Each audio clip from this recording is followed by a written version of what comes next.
ಓಂ ಶಾಂತಿ. ಇಂದಿನ ದಿನಾಂಕ 23/9/2024.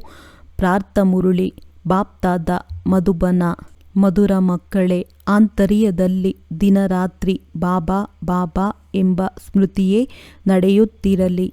ಆಗ ಅಪಾರ ಖುಷಿ ಇರುವುದು. ತಂದೆಯು ನಮಗೆ ಕುಬೇರನ ಖಜಾನೆಯನ್ನು ಕೊಡಲು ಬಂದಿದ್ದಾರೆಂದು ಬುದ್ಧಿಯಲ್ಲಿರುವುದು. ಪ್ರಶ್ನೆ: ತಂದೆಯು ಎಂತಹ ಮಕ್ಕಳಿಗೆ ಪ್ರಾಮಾಣಿಕ ಹೂಗಳೆಂದು ಹೇಳುತ್ತಾರೆ? ಅವರ ಲಕ್ಷಣಗಳೇನು?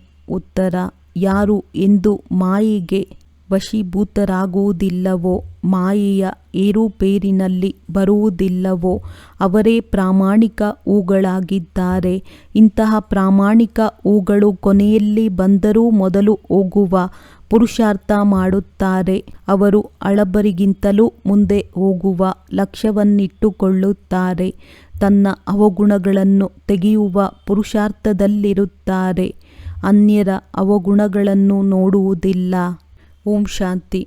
ಶಿವ ಭಗವಾನುವಾಚ: ಇವರು ಆತ್ಮಿಕ ತಂದೆಯಾಗಿದ್ದಾರೆ, ಏಕೆಂದರೆ ಶಿವನು ಪರಮ ಆತ್ಮನಾಗಿದ್ದಾರಲ್ಲವೇ. ತಂದೆಯು ಪ್ರತಿನಿತ್ಯವೂ ಹೊಸ ಹೊಸ ಮಾತುಗಳನ್ನು ತಿಳಿಸುತ್ತಿರುತ್ತಾರೆ. ಗೀತೆಯನ್ನು ತಿಳಿಸುವಂತಹ ಸನ್ಯಾಸಿಗಳು ಅನೇಕರಿದ್ದಾರೆ. ಅವರು ತಂದೆಯನ್ನು ನೆನಪು ಮಾಡಲು ಸಾಧ್ಯವಿಲ್ಲ. ಅವರ ಮುಖದಿಂದ ಎಂದೂ ಬಾಬಾ ಎನ್ನುವ ಶಬ್ದವು ಹೊರಬರಲು ಸಾಧ್ಯವಿಲ್ಲ. ಈ ಶಬ್ದವು ಗೃಹಸ್ಥ ಮಾರ್ಗದವರಿಗೂ ಇದೆ. ಆ ಸನ್ಯಾಸಿಗಳು ನಿವೃತ್ತಿ ಮಾರ್ಗದವರಾಗಿದ್ದಾರೆ. ಅವರು ಬ್ರಹ್ಮತತ್ವವನ್ನೇ ನೆನಪು ಮಾಡುತ್ತಾರೆ ಎಂದು ಬಾಯಿಯಿಂದ ಶಿವತಂದೆ ಎಂದು ಹೇಳುವುದಿಲ್ಲ. ಬಲೆ, ನೀವಿದನ್ನು ಪರಿಶೀಲನೆ ಮಾಡಿ ತಿಳಿದುಕೊಳ್ಳಿ. ದೊಡ್ಡ ದೊಡ್ಡ ವಿದ್ವಾಂಸರು, ಸನ್ಯಾಸಿಗಳು, ಚಿನ್ಮಯಾನಂದ ಮೊದಲಾದವರು ಗೀತೆಯನ್ನು ತಿಳಿಸುತ್ತಾರೆ. ಅವರು ಗೀತೆಯ ಭಗವಂತನು ಕೃಷ್ಣನೆಂದು ತಿಳಿದು ಕೃಷ್ಣನೊಂದಿಗೆ ಬುದ್ಧಿಯೋಗವನ್ನಿಡುತ್ತಾರೆ ಎಂದಲ್ಲ. ಅವರು ಬ್ರಹ್ಮತತ್ವದೊಂದಿಗೆ ಯೋಗವನ್ನು ಜೋಡಿಸುವಂತಹ ಬ್ರಹ್ಮಜ್ಞಾನಿ ಅಥವಾ ತತ್ವಜ್ಞಾನಿಗಳಾಗಿದ್ದಾರೆ. ಕೃಷ್ಣನಿಗೆ ಎಂದೂ ಯಾರೂ ಭಗವಂತನೆಂದು ಹೇಳಲು ಸಾಧ್ಯವಿಲ್ಲ ಅಂದಾಗ ಕೃಷ್ಣನು ಗೀತೆಯನ್ನು ತಿಳಿಸುವಂತಹ ತಂದೆಯಂತೂ ಆಗಲಿಲ್ಲ. ಶಿವನಿಗೆ ಎಲ್ಲರೂ ತಂದೆಯೆಂದು ಹೇಳುತ್ತಾರೆ, ಏಕೆಂದರೆ ಅವರು ಎಲ್ಲ ಆತ್ಮರ ತಂದೆಯಾಗಿದ್ದಾರೆ. ಎಲ್ಲ ಆತ್ಮಗಳು ಅವರನ್ನು ಪರಮಪಿತ ಪರಮಾತ್ಮನೆಂದು ಕರೆಯುತ್ತಾರೆ. ಅವರು ಪರಮ ಸುಪ್ರೀಂ ಆಗಿದ್ದಾರೆ, ಏಕೆಂದರೆ ಪರಮಧಾಮದ ನಿವಾಸಿಯಾಗಿದ್ದಾರೆ. ನೀವೆಲ್ಲರೂ ಪರಮಧಾಮದಲ್ಲಿರುತ್ತೀರಿ. ಆದರೆ ಅವರಿಗೆ ಪರಮಾತ್ಮನೆಂದು ಹೇಳುತ್ತಾರೆ. ಅವರೆಂದೂ ಪುನರ್ಜನ್ಮದಲ್ಲಿ ಬರುವುದಿಲ್ಲ. ಆ ಪರಮಾತ್ಮನೇ ಹೇಳುತ್ತಾರೆ, ನನ್ನ ಜನ್ಮವು ದಿವ್ಯ ಮತ್ತು ಅಲೌಕಿಕವಾಗಿದೆ. ಈ ರೀತಿ ಯಾರ ರಥದಲ್ಲಾದರೂ ಪ್ರವೇಶ ಮಾಡಿ ನಿಮಗೆ ತಿಳಿಸುತ್ತಾರೆ. ನಾನು ಹೇಗಿದ್ದೇನೆ, ಯಾರಾಗಿದ್ದೇನೆ ಎಂದು ಯಾರೂ ತಿಳಿದುಕೊಂಡಿಲ್ಲ. ನಾನು ಯಾವಾಗ ನನ್ನ ಪರಿಚಯವನ್ನು ಕೊಡುವೆನೋ ಆಗ ನನ್ನನ್ನು ಅರಿತುಕೊಳ್ಳುವರು. ಈ ಬ್ರಹ್ಮನನ್ನು ಅಥವಾ ತತ್ವವನ್ನು ನಂಬುವವರು ಕೃಷ್ಣನನ್ನು ತಮ್ಮ ತಂದೆಯೆಂದು ಹೇಗೆ ಒಪ್ಪುತ್ತಾರೆ? ಆತ್ಮಗಳೆಲ್ಲರೂ ಮಕ್ಕಳಾದರಲ್ಲವೇ? ಕೃಷ್ಣನಿಗೆ ಎಲ್ಲರೂ ತಂದೆಯೆಂದು ಹೇಗೆ ಹೇಳುತ್ತಾರೆ? ಕೃಷ್ಣನು ಎಲ್ಲರ ತಂದೆಯಾಗಿದ್ದಾನೆಂದು ಹೇಳಲು ಸಾಧ್ಯವಿಲ್ಲ. ನಾವೆಲ್ಲರೂ ಸಹೋದರರಾಗಿದ್ದೇವೆ. ಕೃಷ್ಣನು ಸರ್ವವ್ಯಾಪಿಯಲ್ಲ. ಎಲ್ಲರೂ ಕೃಷ್ಣನಾಗಲು ಸಾಧ್ಯವಿಲ್ಲ. ಒಂದು ವೇಳೆ ಎಲ್ಲರೂ ಕೃಷ್ಣನಾಗಿದ್ದರೆ ಅವರ ತಂದೆಯೂ ಬೇಕು. ಮನುಷ್ಯರು ಬಹಳ ವಿಸ್ಮೃತಿಯಲ್ಲಿ ಬಂದಿದ್ದಾರೆ, ಅವರಿಗೆ ತಿಳಿದಿಲ್ಲ. ಆದ್ದರಿಂದಲೇ ತಂದೆಯು ಹೇಳುತ್ತಾರೆ, ನನ್ನನ್ನು ಕೋಟಿಯಲ್ಲಿ ಕೆಲವರೇ ಅರಿತುಕೊಳ್ಳುತ್ತಾರೆ. ಕೃಷ್ಣನನ್ನಂತೂ ಯಾರು ಬೇಕಾದರೂ ಅರಿತುಕೊಳ್ಳುತ್ತಾರೆ. ಎಲ್ಲ ವಿದೇಶಿಯರೂ ಸಹ ಅವರ ಬಗ್ಗೆ ತಿಳಿದುಕೊಂಡಿದ್ದಾರೆ. ಲಾರ್ಡ್ ಕೃಷ್ಣ ಎಂದು ಹೇಳುತ್ತಾರಲ್ಲವೇ? ಚಿತ್ರಗಳು ಇವೆ, ಮೂಲ ಚಿತ್ರಗಳಂತೂ ಇಲ್ಲ. ಭಾರತವಾಸಿಗಳಿಂದ ಕೇಳುತ್ತಾರೆ. ಇವರ ಬಹಳ ಪೂಜೆಯಾಗುವುದರಿಂದ ಗೀತೆಯಲ್ಲಿ ಕೃಷ್ಣ ಭಗವಂತನೆಂದು ಬರೆದು ಬಿಟ್ಟಿದ್ದಾರೆ. ಭಗವಂತನಿಗೆ ಲಾರ್ಡ್ ಎಂದು ಹೇಳಲಾಗುತ್ತದೆಯೇ? ಲಾರ್ಡ್ ಕೃಷ್ಣನೆಂದು ಹೇಳುತ್ತಾರಲ್ಲವೇ? ಲಾರ್ಡ್ ಎಂಬ ಬಿರುದು ವಾಸ್ತವದಲ್ಲಿ ಹಿರಿಯ ವ್ಯಕ್ತಿಗಳಿಗೆ ಸಿಗುತ್ತದೆ. ಮನುಷ್ಯರಂತೂ ಈ ಬಿರುದನ್ನು ಎಲ್ಲರಿಗೂ ಕೊಡುತ್ತಿರುತ್ತಾರೆ. ಇದಕ್ಕೆ ಕತ್ತಲ ನಗರಿ ಎಂದು ಹೇಳಲಾಗುತ್ತದೆ. ಯಾವುದೇ ಪತಿತ ಮನುಷ್ಯರಿಗೆ ಲಾರ್ಡ್ ಎಂದು ಹೇಳಿಬಿಡುತ್ತಾರೆ. ಇಂದಿನ ಪತಿತ ಮನುಷ್ಯರೆಲ್ಲಿ? ಶಿವ ಅಥವಾ ಶ್ರೀಕೃಷ್ಣನೆಲ್ಲಿ? ತಂದೆಯು ತಿಳಿಸುತ್ತಾರೆ, ನಾನು ನಿಮಗೆ ಯಾವ ಜ್ಞಾನವನ್ನು ಕೊಡುತ್ತೇನೆಯೋ ಅದು ಪ್ರಾಯಲೋಪವಾಗಿ ಬಿಡುತ್ತದೆ. ನಾನೇ ಬಂದು ಹೊಸ ಪ್ರಪಂಚದ ಸ್ಥಾಪನೆ ಮಾಡುತ್ತೇನೆ. ಜ್ಞಾನವನ್ನು ಸಹ ನಾನು ಈಗಲೇ ಕೊಡುತ್ತೇನೆ. ಯಾವಾಗ ನಾನು ಜ್ಞಾನವನ್ನು ಕೊಡುವೆನೋ ಆಗಲೇ ಮಕ್ಕಳು ಕೇಳುತ್ತೀರಿ. ನಾನಲ್ಲದೆ ಮತ್ಯಾರು ಜ್ಞಾನವನ್ನು ತಿಳಿಸಲು ಸಾಧ್ಯ?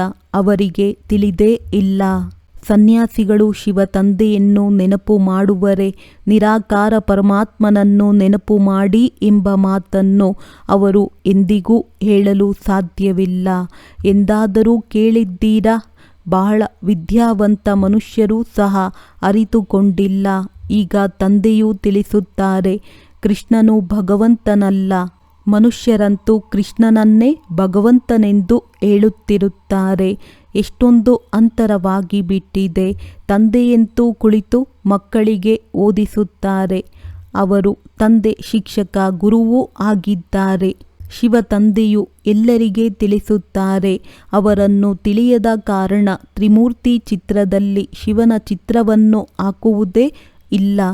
ಬ್ರಹ್ಮನನ್ನಿಡುತ್ತಾರೆ. ಅವರಿಗೆ ಪ್ರಜಾಪಿತ ಬ್ರಹ್ಮನೆಂದು ಹೇಳುತ್ತಾರೆ.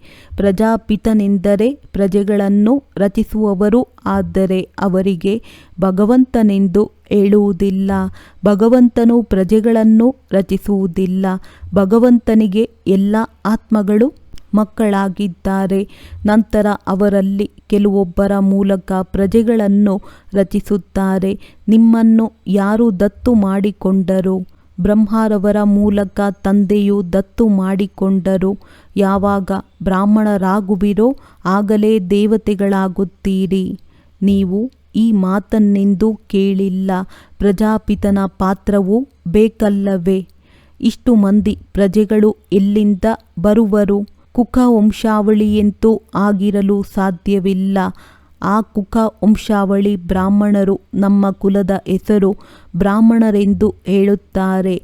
ಹೆಸರಂತೂ ಎಲ್ಲರದ್ದೂ ಬೇರೆ ಬೇರೆಯಾಗಿದೆ. ಯಾವಾಗ ಶಿವ ತಂದೆಯು ಪ್ರವೇಶ ಮಾಡುವರೋ ಆಗಲೇ ಇವರಿಗೆ ಪ್ರಜಾಪಿತ ಬ್ರಹ್ಮನೆಂದು ಹೇಳುತ್ತಾರೆ. ಇವು ಹೊಸ ಮಾತುಗಳಾಗಿವೆ. ಸ್ವಯಂ ತಂದೆಯೇ ಹೇಳುತ್ತಾರೆ, ನನ್ನನ್ನು ಯಾರೂ ಅರಿತುಕೊಂಡಿಲ್ಲ, ಸೃಷ್ಟಿ ಚಕ್ರವನ್ನು ಅರಿತುಕೊಂಡಿಲ್ಲ. ಆದ್ದರಿಂದಲೇ ಋಷಿ ಮುನಿಗಳೆಲ್ಲರೂ ನಮಗೆ ಗೊತ್ತಿಲ್ಲ ಎಂದು ಹೇಳಿ ಹೋಗಿದ್ದಾರೆ. ಪರಮಾತ್ಮನನ್ನಾಗಲಿ ಪರಮಾತ್ಮನ ರಚನೆಯನ್ನಾಗಲಿ ಅರಿತುಕೊಂಡಿಲ್ಲ.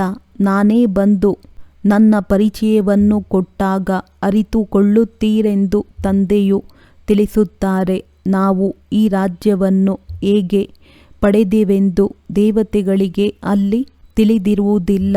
ಅವರಲ್ಲಿ ಜ್ಞಾನವಿರುವುದೇ ಇಲ್ಲ. ಪದವಿಯನ್ನು ಪಡೆದ ನಂತರ ಜ್ಞಾನದ ಅವಶ್ಯಕತೆ ಇರುವುದಿಲ್ಲ. ಜ್ಞಾನವು ಸದ್ಗತಿಗಾಗಿಯೇ ಬೇಕು. ಈ ದೇವತೆಗಳಂತೂ ಸದ್ಗತಿಯನ್ನು ಪಡೆದಿರುವವರು. ಇವು ತಿಳಿದುಕೊಳ್ಳುವ ಬಹಳ ಗುಹ್ಯ ಮಾತುಗಳಾಗಿವೆ. ಇವನ್ನು ಬುದ್ಧಿವಂತರೇ ಅರಿತುಕೊಳ್ಳುವರು. ಉಳಿದಂತೆ ಯಾವ ವೃದ್ಧ ಮಾತೆಯರಿದ್ದಾರೆಯೋ ಅವರಲ್ಲಿ ಇಷ್ಟು ಬುದ್ಧಿಯಂತೂ ಇಲ್ಲ. ಇದು ಸಹ ನಾಟಕದ ಯೋಜನೆಯ ಅನುಸಾರ ಪ್ರತಿಯೊಬ್ಬರದೂ ತಮ್ಮ ಪಾತ್ರವಾಗಿದೆ. ಏ ಈಶ್ವರ, ಬುದ್ಧಿಯನ್ನು ಕೊಡು ಎನ್ನುತ್ತಾರೆ. ನಾನು ಎಲ್ಲರಿಗೆ ಒಂದೇ ರೀತಿಯ ಬುದ್ಧಿಯನ್ನು ಕೊಟ್ಟು ಬಿಟ್ಟರೆ ಎಲ್ಲರೂ ನಾರಾಯಣನಾಗಿ ಬಿಡುತ್ತಾರೆ. ಅಂದ ಮೇಲೆ ಒಬ್ಬರು ಇನ್ನೊಬ್ಬರ ಮೇಲೆ ಸಿಂಹಾಸನದಲ್ಲಿ ಕುಳಿತುಕೊಳ್ಳುವವರೇ? ಆ ರೀತಿಯಾಗಬೇಕೆಂಬ ಗುರಿ ಉದ್ದೇಶವಿರಬೇಕು. ಎಲ್ಲರೂ ನರನಿಂದ ನಾರಾಯಣರಾಗುವ ಪುರುಷಾರ್ಥವನ್ನು ಮಾಡುತ್ತಿದ್ದಾರೆ. ಅಂದ ಮೇಲೆ ಪುರುಷಾರ್ಥದನುಸಾರವೇ ಆಗುವುದು. ಒಂದು ವೇಳೆ ಎಲ್ಲರೂ ನಾವು ನಾರಾಯಣರಾಗುತ್ತೇವೆಂದು ಕೈ ಎತ್ತಿದ್ದರೆ ತಂದೆಗೆ ಒಳಗೆ ನಗು ಬರುತ್ತದೆಯಲ್ಲವೇ? ಎಲ್ಲರೂ ಒಂದೇ ರೀತಿಯಾಗಲು ಹೇಗೆ ಸಾಧ್ಯ? ನಂಬರ್ ವಾರಂತೂ ಇರುತ್ತಾರಲ್ಲವೇ? Narayana the first, the second, the third, ಹೇಗೆ Edward the first, second, third ಇರುತ್ತಾರಲ್ಲವೇ? ಬಲೆ, ಈಗ ನಿಮ್ಮದು ಗುರಿ ಉದ್ದೇಶವು ಇದಾಗಿದೆ. ಆದರೆ ತಮ್ಮ ನಡವಳಿಕೆಯಿಂದ ನಾವೇನು ಪದವಿಯನ್ನು ಪಡೆಯುತ್ತೇವೆಂದು ತಾವೇ ಅರಿತುಕೊಳ್ಳಬಹುದಲ್ಲವೇ? ಪುರುಷಾರ್ಥವನ್ನಂತೂ ಅವಶ್ಯವಾಗಿ ಮಾಡಬೇಕಲ್ಲವೇ? ತಂದೆಯು ನಂಬರ್ ವಾರ್ ಹೂಗಳನ್ನು ತೆಗೆದುಕೊಂಡು ಬರುತ್ತಾರೆ. ಪುರುಷಾರ್ಥದನುಸಾರ ಅವರಿಗೆ ಹೂಗಳನ್ನು ಕೊಡಲೂಬಹುದು. ಆದರೆ ತಂದೆಯು ಆ ರೀತಿ ಮಾಡುವುದಿಲ್ಲ, ಏಕೆಂದರೆ ಇದರಿಂದ ಬೇಸರವಾಗುತ್ತದೆ. ತಂದೆಗೆ ಗೊತ್ತಿದೆ ಯಾರು ಹೆಚ್ಚಿನ ಸರ್ವಿಸ್ ಮಾಡುತ್ತಿದ್ದಾರೆ, ಒಳ್ಳೆಯ ಹೂಗಳಾಗಿದ್ದಾರೆ ಎಂಬುದನ್ನು ನೋಡುತ್ತಾರೆ. ನಂಬರ್ ವಾರಂತೂ ಇದ್ದೇ ಇರುತ್ತಾರೆ. ಅನೇಕರು ಹಳಬ್ಬರೂ ಕುಳಿತಿದ್ದಾರೆ, ಆದರೆ ಅವರಲ್ಲಿ ಹೊಸಬ್ಬರು ಬಹಳ ಒಳ್ಳೆಯ ಹೂಗಳಾಗಿದ್ದಾರೆ. ಇವರು ನಂಬರ್ 1 ಪ್ರಾಮಾಣಿಕ ಹೂವಾಗಿದ್ದಾರೆ. ಯಾವುದೇ ಕಿರಿಕಿರಿ ಇಲ್ಲ, ಇವರಲ್ಲಿ ಯಾವುದೇ ಈರ್ಷ್ಯೆ ಇತ್ಯಾದಿ ಇಲ್ಲ ಎಂದು ಹೇಳುತ್ತಾರೆ. ಅನೇಕರಲ್ಲಿ ಯಾವುದಾದರೊಂದು ನಿರ್ಬಲತೆ ಅವಶ್ಯವಾಗಿ ಇದೆ. ಯಾರಿಗೂ ಸಂಪೂರ್ಣರೆಂದು ಹೇಳಲು ಸಾಧ್ಯವಿಲ್ಲ. 16 ಕಲಾ ಸಂಪನ್ನರಾಗಲು ಬಹಳ ಪರಿಶ್ರಮ ಪಡಬೇಕು. 16 ಕಲಾ ಸಂಪನ್ನರಾಗಲು ಬಹಳ ಪರಿಶ್ರಮ ಪಡಬೇಕು. ಈಗಲೇ ಯಾರೂ ಸಂಪೂರ್ಣರಾಗಲು ಸಾಧ್ಯವಿಲ್ಲ. ಈಗಂತೂ ಒಳ್ಳೊಳ್ಳೆಯ ಮಕ್ಕಳಲ್ಲಿ ಬಹಳ ಈರ್ಷ್ಯೆ ಇದೆ, ನಿರ್ಬಲತೆಗಳಂತೂ ಇದೆಯಲ್ಲವೇ? ಎಲ್ಲರೂ ಯಾವ ಯಾವ ಪ್ರಕಾರ ಪುರುಷಾರ್ಥ ಮಾಡುತ್ತಿದ್ದಾರೆಂದು ತಂದೆಗೆ ತಿಳಿದಿದೆ. ಇದು ಪ್ರಪಂಚದವರಿಗೇನು ಗೊತ್ತೋ ಅವರಂತೂ ಏನನ್ನೂ ತಿಳಿದುಕೊಂಡಿಲ್ಲ. ಬಹಳ ಕೆಲವರೇ ಅರಿತುಕೊಂಡಿದ್ದಾರೆ. ಬಡವರು ಬಹುಬೇಗನೆ ಅರಿತುಕೊಳ್ಳುತ್ತಾರೆ. ಬೇಹದ್ದಿನ ತಂದೆಯು ಓದಿಸಲು ಬಂದಿದ್ದಾರೆ. ಆ ತಂದೆಯನ್ನು ನೆನಪು ಮಾಡಿದಾಗಲೇ ನಮ್ಮ ಪಾಪಗಳು ತುಂಡಾಗುತ್ತವೆ. ನಾವು ತಂದೆಯ ಬಳಿ ಬಂದಿದ್ದೇವೆ. ತಂದೆಯಿಂದ ಹೊಸ ಪ್ರಪಂಚದ ಆಸ್ತಿಯು ಅವಶ್ಯವಾಗಿ ಸಿಗುತ್ತದೆ. 100ರಿಂದ ಹಿಡಿದು 1 ಸಂಖ್ಯೆಯವರೆಗೆ ನಂಬರ್ ವಾರಂತೂ ಇದ್ದೇ ಇರುತ್ತಾರೆ. ಆದರೆ ತಂದೆಯನ್ನರಿತುಕೊಂಡು ಸ್ವಲ್ಪ ಜ್ಞಾನವನ್ನು ಕೇಳಿದರೂ ಸಹ ಸ್ವರ್ಗದಲ್ಲಿ ಅವಶ್ಯವಾಗಿ ಬರುತ್ತಾರೆ.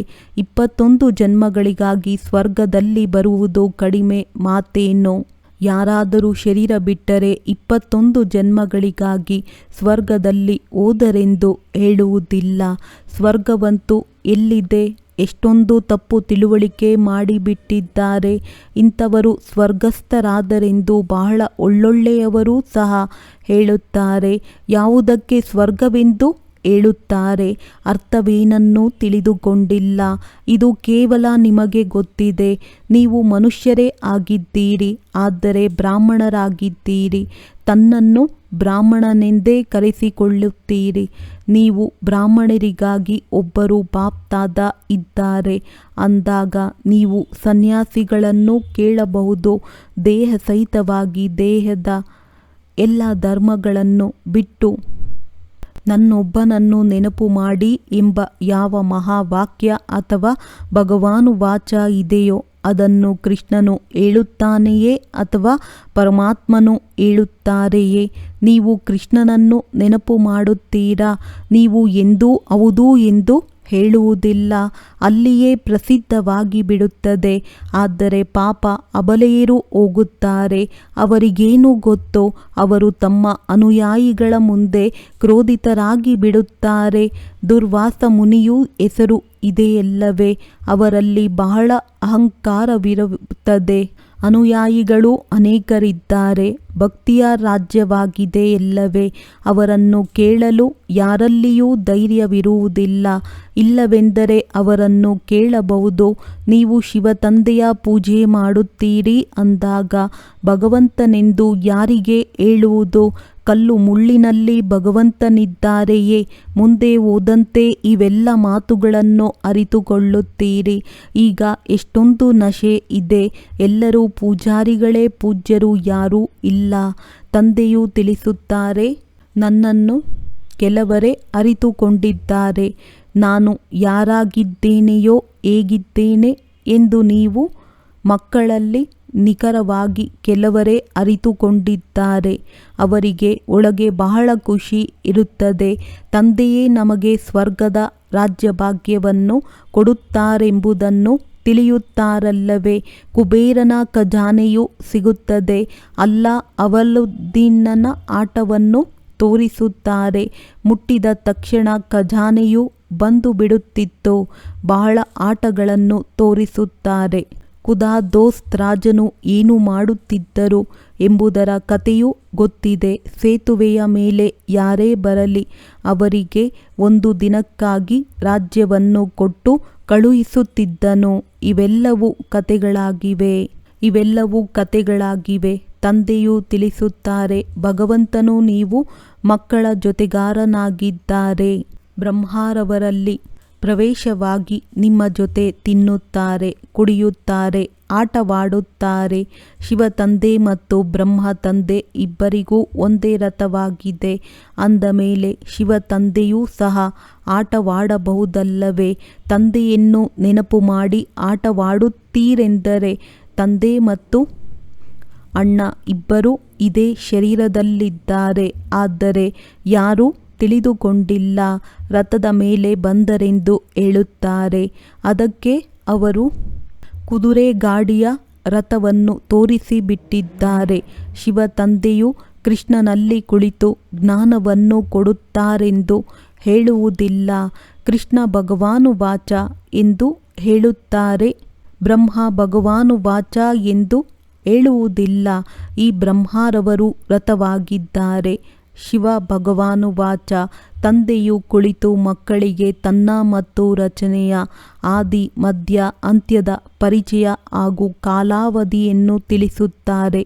ಯಾವ ಮಾತನ್ನು ಮತ್ಯಾರೂ ಅರಿತುಕೊಳ್ಳುವುದಿಲ್ಲ. ಯಾರು ಸೂಕ್ಷ್ಮ ಬುದ್ಧಿಯವರಿರುವರೋ ಅವರು ಬುದ್ಧಿಯಿಂದ ಕೆಲಸ ತೆಗೆದುಕೊಳ್ಳುವರು. ಸನ್ಯಾಸಿಗಳಂತೂ ಸನ್ಯಾಸ ಮಾಡಬೇಕಾಗಿದೆ. ನೀವು ಸಹ ಶರೀರ ಸಹಿತವಾಗಿ ಎಲ್ಲವನ್ನೂ ಸನ್ಯಾಸ ಮಾಡುತ್ತೀರಿ. ಏಕೆಂದರೆ ನಿಮಗೆ ಗೊತ್ತಿದೆ ಇದು ಹಳೆಯ ಪೊರೆಯಾಗಿದೆ. ಈಗ ನಾವು ಹೊಸ ಪ್ರಪಂಚದಲ್ಲಿ ಹೋಗಬೇಕಾಗಿದೆ. ನಾವಾತ್ಮಗಳು ಇಲ್ಲಿಯ ನಿವಾಸಿಗಳಲ್ಲ. ಇಲ್ಲಿ ಪಾತ್ರವನ್ನಭಿನಯಿಸಲು ಬಂದಿದ್ದೇವೆ. ನಾವು ಪರಮಧಾಮದ ನಿವಾಸಿಗಳಾಗಿದ್ದೇವೆ. ಇದನ್ನು ಸಹ ನೀವು ಮಕ್ಕಳೇ ಅರಿತುಕೊಂಡಿದ್ದೀರಿ.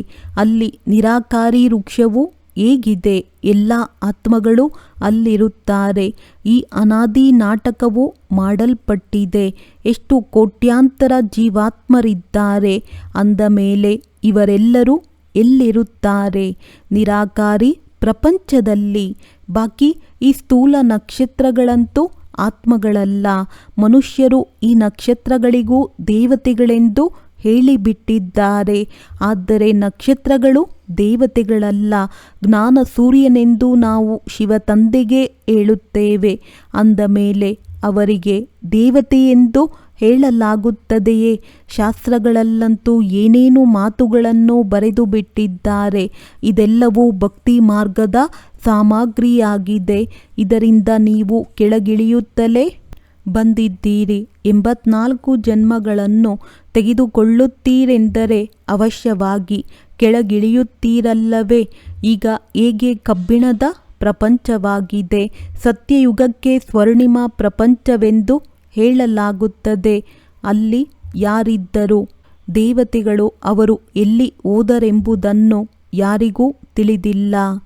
ಪುನರ್ಜನ್ಮವನ್ನು ತೆಗೆದುಕೊಳ್ಳುತ್ತೇವೆಂದು ತಿಳಿದಿದೆ. ತಂದೆಯು ತಿಳಿಸಿಕೊಟ್ಟಿದ್ದಾರೆ.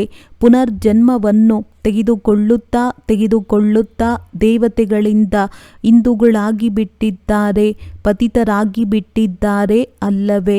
ಮತ್ಯಾವ ಧರ್ಮವೂ ಬದಲಾಗುವುದಿಲ್ಲ.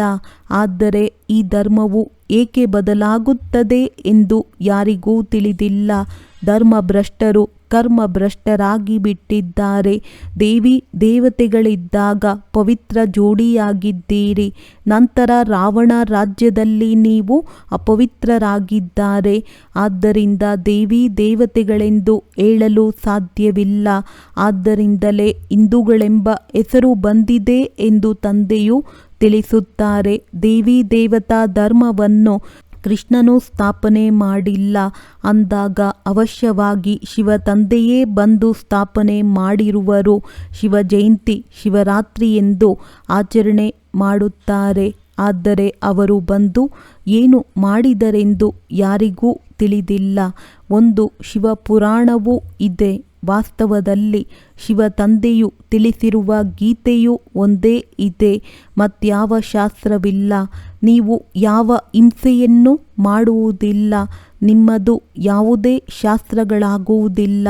ನೀವು ಹೊಸ ಪ್ರಪಂಚಕ್ಕೆ ಹೊರಟು ಹೋಗುತ್ತೀರಿ. ಸತ್ಯಯುಗದಲ್ಲಿ ಯಾವುದೇ ಶಾಸ್ತ್ರ, ಗೀತೆ ಮುಂತಾದವುಗಳು ಇರುವುದಿಲ್ಲ. ಅಲ್ಲಿ ಯಾರು ಓದಿಸುತ್ತಾರೆ? ಈ ವೇದಶಾಸ್ತ್ರಗಳು ಪರಂಪರೆಯಿಂದಲೂ ಬಂದಿವೆ ಎಂದು ಅವರು ಹೇಳುತ್ತಾರೆ. ಅವರಿಗೆ ಏನೂ ತಿಳಿದಿಲ್ಲ. ಸ್ವರ್ಗದಲ್ಲಿ ಶಾಸ್ತ್ರ ಇತ್ಯಾದಿಗಳಿರುವುದಿಲ್ಲ. ತಂದೆಯಂತೂ ದೇವತೆಗಳನ್ನಾಗಿ ಮಾಡಿದರು. ಎಲ್ಲರ ಸದ್ಗತಿಯಾಯಿತೆಂದರೆ ಮತ್ತೆ ಶಾಸ್ತ್ರಗಳ ಅವಶ್ಯಕತೆ ಏನಿದೆ? ಆದ್ದರಿಂದ ಅಲ್ಲಿ ಶಾಸ್ತ್ರಗಳಿರುವುದಿಲ್ಲ. ಈಗ ತಂದೆಯು ನಿಮಗೆ ಜ್ಞಾನದ ಬೀಗದ ಕೈಯನ್ನು ಕೊಟ್ಟಿದ್ದಾರೆ. ಇದರಿಂದ ಬುದ್ಧಿಯ ಬೀಗವು ತೆರೆದಿದೆ. ಮೊದಲು ಬೀಗವು ಹಾಕಲ್ಪಟ್ಟಿತು. ಏನನ್ನೂ ತಿಳಿದುಕೊಂಡಿರಲಿಲ್ಲ. ಒಳ್ಳೆಯದು. ಮಧುರಾತಿ ಮಧುರ ಅಗಲಿ ಹೋಗಿ ಮರಳಿ ಸಿಕ್ಕಿರುವಂತಹ ಮಕ್ಕಳ ಪ್ರತಿ ಮಾತ್ಪಿತಾ ಬಾಪ್ ತಾದಾರವರ ನೆನಪು, ಪ್ರೀತಿ ಹಾಗೂ ಸುಪ್ರಭಾತ. ಆತ್ಮೀಯ ಮಕ್ಕಳಿಗೆ ಆತ್ಮೀಯ ತಂದೆಯ ನಮಸ್ತೆ. ಧಾರಣೆಗಾಗಿ ಮುಖ್ಯ ಸಾರ: ಯಾರೊಂದಿಗೂ ಈರ್ಷ್ಯೆಯನ್ನು ಇಟ್ಟುಕೊಳ್ಳಬಾರದು. ನಿರ್ಬಲತೆಗಳನ್ನು ತೆಗೆದು ಸಂಪೂರ್ಣರಾಗುವ ವಿದ್ಯೆಯಿಂದ ಶ್ರೇಷ್ಠ ಪದವಿಯನ್ನು ಪ್ರಾಪ್ತಿ ಮಾಡಿಕೊಳ್ಳಬೇಕಾಗಿದೆ. ಶರೀರ ಸಹಿತವಾಗಿ ಎಲ್ಲದರ ಸನ್ಯಾಸ ಮಾಡಬೇಕಾಗಿದೆ. ಯಾವುದೇ ಪ್ರಕಾರದ ಹಿಂಸೆ ಮಾಡಬಾರದು. ಅಹಂಕಾರವಿರಬಾರದು. ವರದಾನ: ಅವಿನಾಶಿ ಮತ್ತು ಬೇಅದ್ದಿನ ಅಧಿಕಾರದ ಖುಷಿ ಹಾಗೂ ನಶೆಯ ಮೂಲಕ ಸದಾ ನಿಶ್ಚಿಂತ ಭವ. ಜಗತ್ತಿನಲ್ಲಿ ಬಹಳ ಪರಿಶ್ರಮ ಪಟ್ಟು ಅಧಿಕಾರವನ್ನು ಪಡೆಯುತ್ತಾರೆ. ನಿಮಗೆ ಪರಿಶ್ರಮವಿಲ್ಲದೆಯೇ ಅಧಿಕಾರ ಸಿಕ್ಕಿಬಿಟ್ಟಿದೆ. ಮಗುವಾಗುವುದು ಎಂದರೇನೆ ಅಧಿಕಾರ ಪಡೆಯುವುದು. ನಾನು ಶ್ರೇಷ್ಠ ಅಧಿಕಾರಿ ಆತ್ಮ. ಈ ಬೇಅದ್ದಿನ ಅಧಿಕಾರದ ನಶೆ ಮತ್ತು ಖುಷಿಯಲ್ಲಿದ್ದಾಗ ಸದಾ ನಿಶ್ಚಿಂತರಾಗಿರುವಿರಿ. ಈ ಅವಿನಾಶಿ ಅಧಿಕಾರ ನಿಶ್ಚಿತವಾಗಿದೆ. ಎಲ್ಲಿ ನಿಶ್ಚಿತವಾಗಿರುತ್ತದೆ ಅಲ್ಲಿ ನಿಶ್ಚಿಂತರಾಗಿರುತ್ತಾರೆ. ನಿಮ್ಮ ಎಲ್ಲ ಜವಾಬ್ದಾರಿಗಳನ್ನು ತಂದೆಗೆ ಒಪ್ಪಿಸಿದಾಗ ಎಲ್ಲ ಚಿಂತೆಗಳಿಂದ ಮುಕ್ತರಾಗಿ ಬಿಡುವಿರಿ. ಸ್ಲೋಗನ್: ಯಾರು ಉದಾರಚಿತ್ತ ವಿಶಾಲ ಹೃದಯಿಗಳಾಗಿದ್ದಾರೆ ಅವರೇ ಏಕತೆಗೆ ಆಧಾರವಾಗಿದ್ದಾರೆ. ಒಳ್ಳೆಯದು. ಓಂ ಶಾಂತಿ.